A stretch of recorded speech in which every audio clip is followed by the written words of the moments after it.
Ayan, magandang araw po, Luzon, Visayas at Mindanao.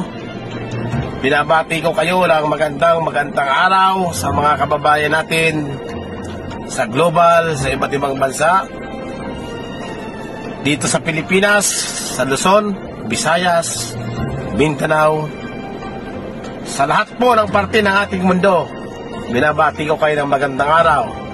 Mula po dito sa aming himpilan, sa MIB4.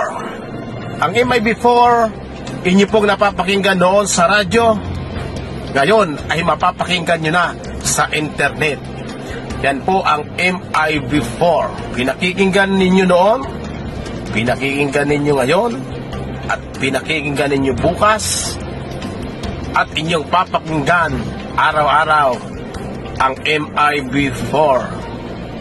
Nasa radyo, ngayon ay nasa internet na. Mga kababayan, kaya po ako nag-live at ngayon at gawa ng, ako po yung natutuwa. Gawa ng napicturan ko kasi yung isang pulis. Na yung pulis na yan, napakasimpleng tao eh.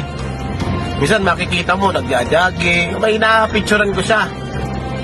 Yung pulis na yan, lagi siyang namimigay ng bigas. Tutuwa ako kasi may mga pulis palang ganito. Napakasimpleng tao, sobrang simple niya pag iyong tinignan. Pero nakita ko siya, namimigay siya ng mga bigas sa ating mga mahal na tricycle driver. Nagagalak lang, gusto ko lang siyang ipakilala sa inyo para malaman nating lahat kung sino yung tinutukoy kong pulis na napakabait. Simpleng-simple. Siya po si Lieutenant Colonel. Mamaya ko na babanggitin yung pangalan. Makikita nyo naman po dito sa mga picture. Ayan, may mga picture dyan. Ayan, makikita nyo. Namimigay siya ng mga bigas halos sa lahat ng terminal ng mga tricycle. Gayun din, ayan, may makikita rin kayo dyan. Matanda, yung mga pulubi. Ano po yan? Halos araw-araw niya namimigay siya ng pagkain. Ganun, nakakatuwa ang puso ng pulis na ito eh. Nakakatuwa kasi meron siyang pusong matulungin sa kapwa-tao. Kaya siyempre yung mga tuda, yung mga tricycle driver, tuwan-tuwa yan. Isipin mo mabigyan ka ng bigas.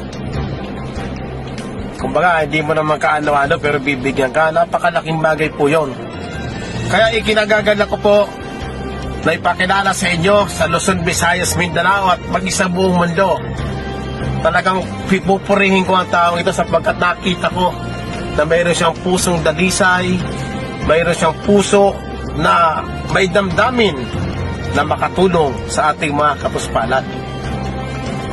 Nakakatawa, iniikot niya yung mga terminal ng tricycle driver.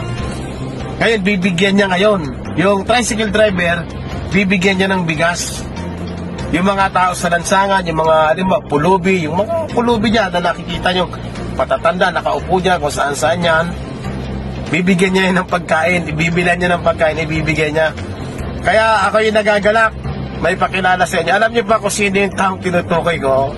Ayan, sa picture, kitang-kita niyo na yan. Maaari sa ibang lugar, hindi niyo kilala yan. Pero dito ho, sa lungsod ng 13 Martires City, kilalang kilala po siya. Siya po si Lieutenant Colonel Jonathan Asnan. Sir, saludo po ako sa iyong kabutihan. Saludo ako sa iyo sa ginagawa mong pagtulong sa ating mga kababayan dito po sa lungsod ng 13 Martires City. Sir Colonel, mabuhay po kayo. Saludo po ako. Ipagpatuloy niyo po ang inyong magandang nasimulan. Kaya salamat. Sana marami pang tao ang gumaya sa kanya. Pagdating sa tulong, tumutulong sa ating mga kababayan na nangangailangan ng tulong.